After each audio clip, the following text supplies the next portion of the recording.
ఈవీ9 national news కు స్వాగతం. ముందుగా హెడ్లైన్స్. అభివృద్ధికే పట్టం మోదీ.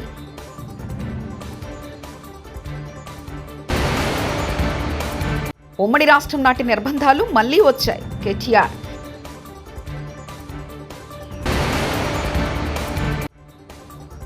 హిందూపురంలో వివాహ రిసెప్షన్లో బాలకృష్ణ సందడి.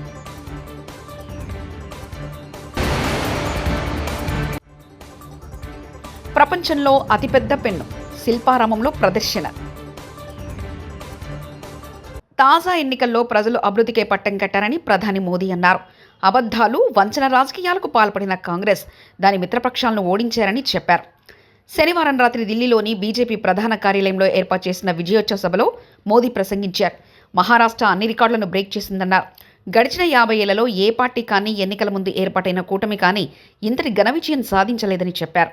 ఈ ఎన్నికల్లో మహారాష్ట్ర నుంచి వచ్చిన అతిపెద్ద సందేశం ఐక్యతేనని పేర్కొన్నారు. ఐక్యంగా ఉంటేనే సురక్షితంగా ఉంటాం. ఏక్ హైతో సేఫ్ హై అనే నినాదంతో ఇప్పుడు దేశానికి మహామంత్రంగా మారిందని చెప్పారు.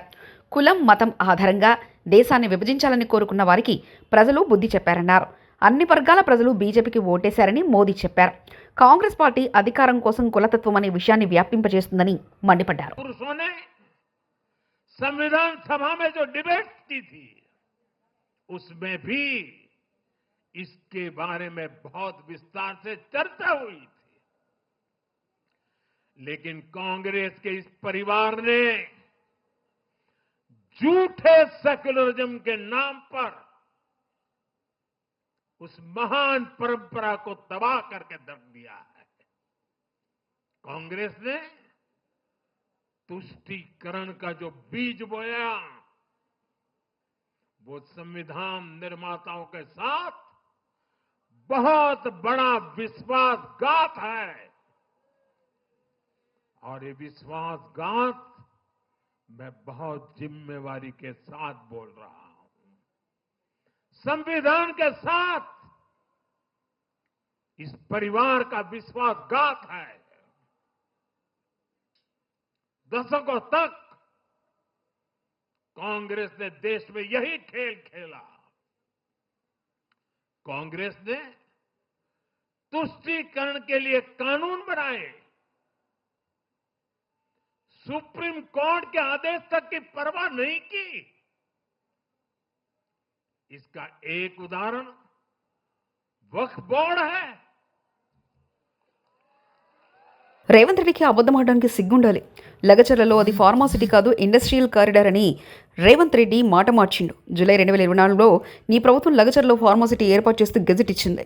కానీ ప్రజలు తిరగబడితే మాట మార్చి అది ఇండస్ట్రియల్ కారిడార్ అంటున్నావు.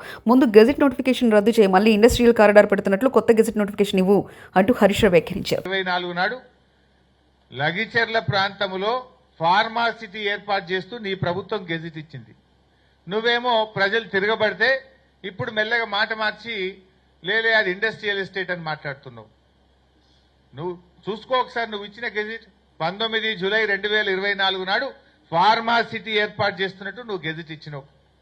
సరే, నిజాన్ని నిర్భయంగా ఒప్పుకో, తప్పయింది, నేను ఫార్మాసిటీకే ఇచ్చిన, నేను పొరపాటు చేసిన, ఆ ఫార్మాసిటీ గెజిట్ ను విత్డ్రా చేసుకుంటున్నా అని చెప్పి విత్డ్రా చేసుకో.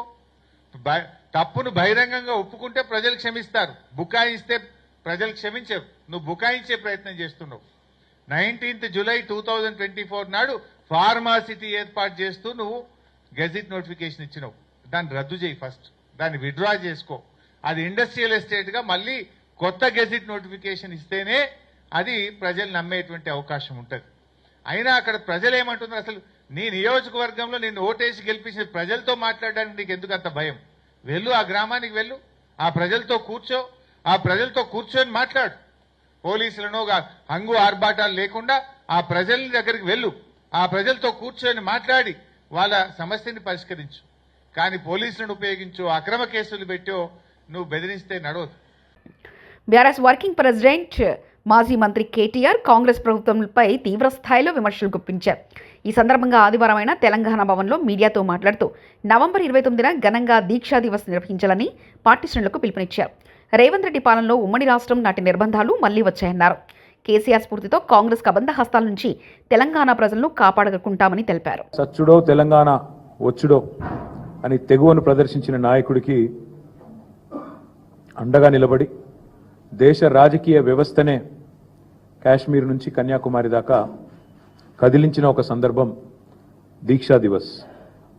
అందరినీ మెప్పించి ఒప్పించి దేశ రాజకీయ వ్యవస్థను, రాష్ట్రంలో ఉండే రాజకీయ వ్యవస్థను కులాలకు మతాలకు అతీతంగా అందరినీ కూడా కలిపిన ఒక సందర్భం దీక్షా దివస్.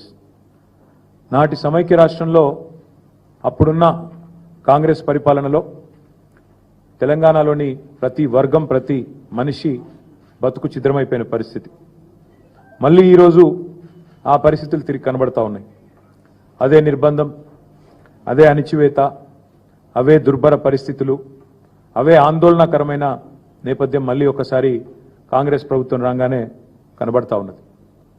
నాడు ఢిల్లీ మెడలు వంచి తెలంగాణ సాధించిన కేసీఆర్ గారి స్ఫూర్తితో నేడు మళ్ళీ ఒక్కసారి రెండు ఢిల్లీ పార్టీల మెడలు కూడా వంచక తప్పని పరిస్థితి తెలంగాణలోని ప్రతి పౌరుడికి కూడా ఉన్నది.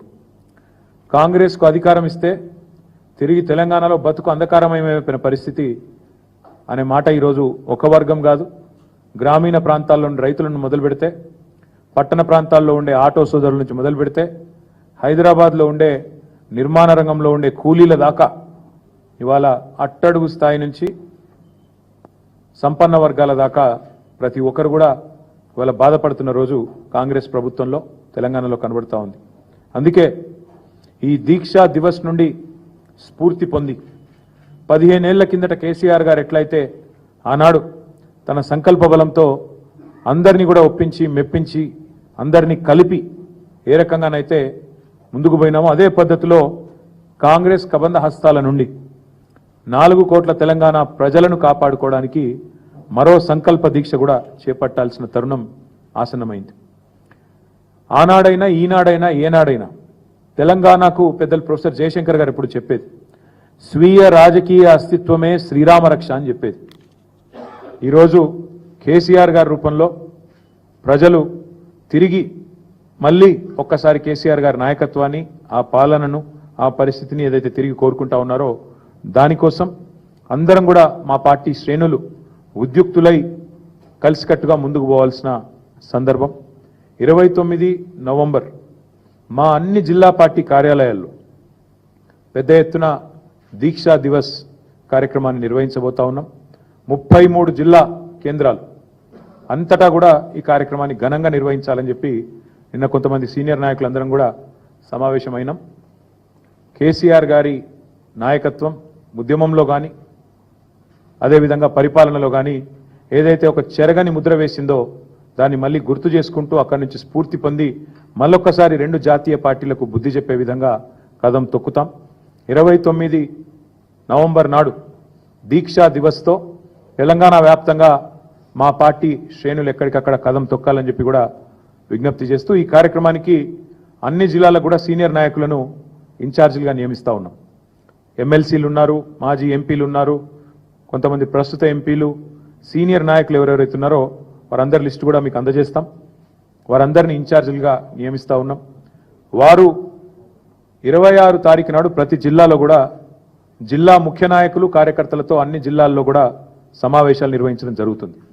29 కార్యక్రమానికి దీక్షా దివస్కి సన్నాహక సమావేశం 26 నాడు ప్రతి జిల్లాలో కూడా జరుగుతుంది.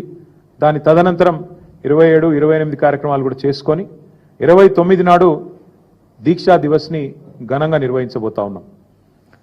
ఎక్కడైతే కేసీఆర్ గారు అల్టిమేట్గా తన దీక్షను ఫలవంతం చేసి ఆనాడు తెలంగాణ ప్రజల దశాబ్దాల కోరిక అయిన తెలంగాణ రాష్ట్రాన్ని సాధించడంతో డిసెంబర్ 9 నాడు ముగించారో ఆ రోజు డిసెంబర్ 9 నాడు మేడ్చల్లో తెలంగాణ తల్లి విగ్రహావిష్కరణతో డిసెంబర్ 9 నాడు యాదాద్రికి పోటెత్తిన భక్తులు ఆదివారం సెలవు దినం, పైగా కార్తీక మాసం కావడంతో యాదాద్రి లక్ష్మీ నరసింహస్వామి వారిని దర్శించుకునేందుకు పోటెత్తారు భక్తజనం.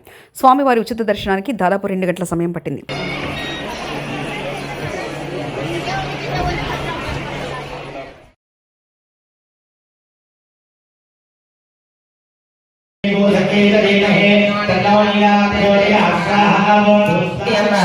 ఓం విగ్రహాద్యః చక్రే శ్వష్టాసవృష్టాసురవరతరుణే కంటకస్తోరికేషు కదా మరి ఇంత రాత్రి వరకు ఎక్కడ ఉన్నావు అని అడిగింది.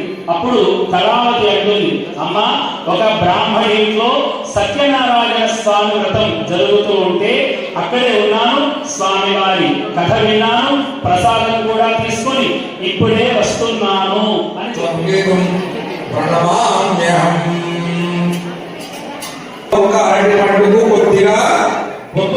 తిరుమల శ్రీవారిని సినీ నటుడు శివాజీ దర్శించుకున్నారు. ఆదివారం వీఐపీ ప్రారంభ విరామ దర్శన సమయంలో ఆయన స్వామివారి సేవలో పాల్గొన్నారు. తిరుమల తిరుపతి దేవస్థాన అధికారులు శివాజీకి స్వాగతం పలికి దర్శన ఏర్పాట్లు చేశారు. దర్శనానంతరం ఆయనకు రంగనాయకుల మండపంలో పండితులు వేద ఆశీర్వచనం చేసి స్వామివారి తీర్థప్రసాదాలు అందజేశారు. ఈ సందర్భంగా ఆలయం వెలుపల మీడియాతో మాట్లాడిన శివాజీ ప్రస్తుతం తిరుమలలో సౌకర్యాలు బాగున్నాయని కొనియాడారు.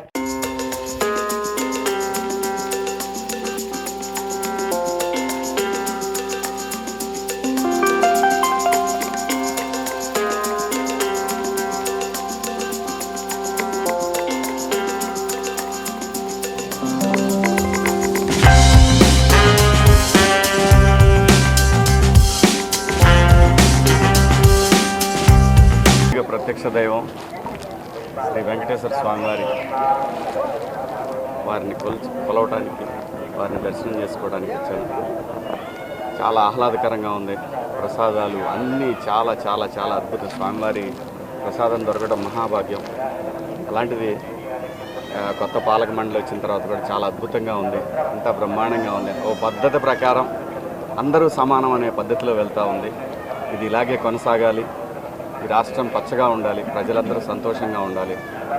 గోవిందా గోవిందా. హిందూపురం మండల తెలుగుదేశం పార్టీ కన్వీనర్ కుమారుడు మాజీ సర్పంచ్ బాబిరెడ్డి కుమార్తెల వివాహ రిసెప్షన్లో ఎమ్మెల్యే నందమూరి బాలకృష్ణ సందడి చేశారు. నూతన వధువులను ఆశీర్వదించి శుభాకాంక్షలు తెలిపారు.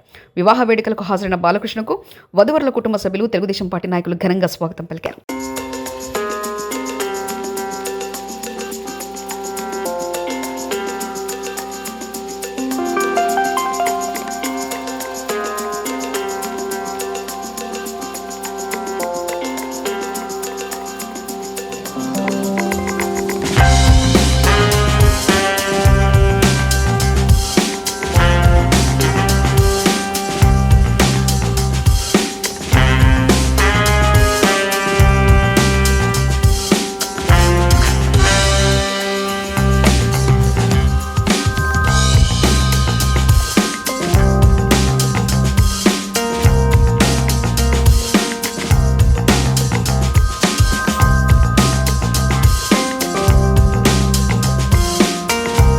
హైదరాబాద్ మాదాపురంలోని శిల్పారామం వేదికగా జరుగుతున్న లోక్మాంతంలో ప్రపంచంలో అతిపెద్ద కలం ప్రత్యేక ఆకర్షణగా నిలిచింది.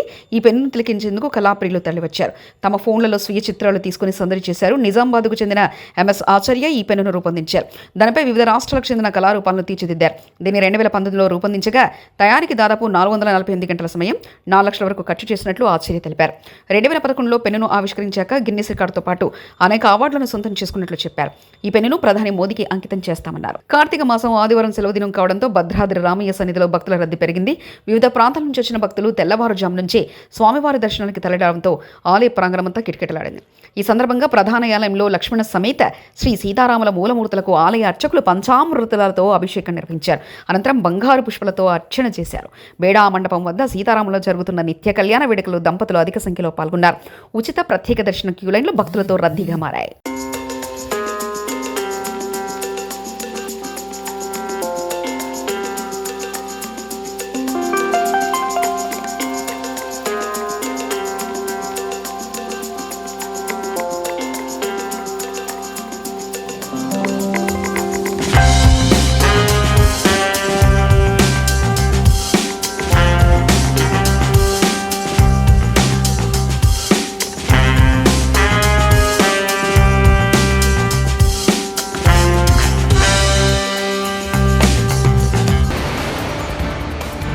అభివృద్ధికే పట్టం మోదీ.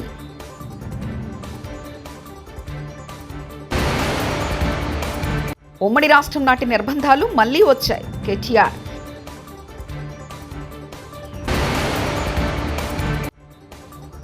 హిందూపురంలో వివాహ రిసెప్షన్లో బాలకృష్ణ సందడి.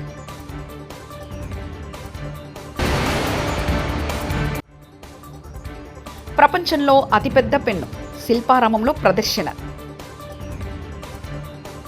ఇవి బులెటిన్ విశేషాలు. చూస్తూనే ఉండండి EV9 నేషనల్ న్యూస్.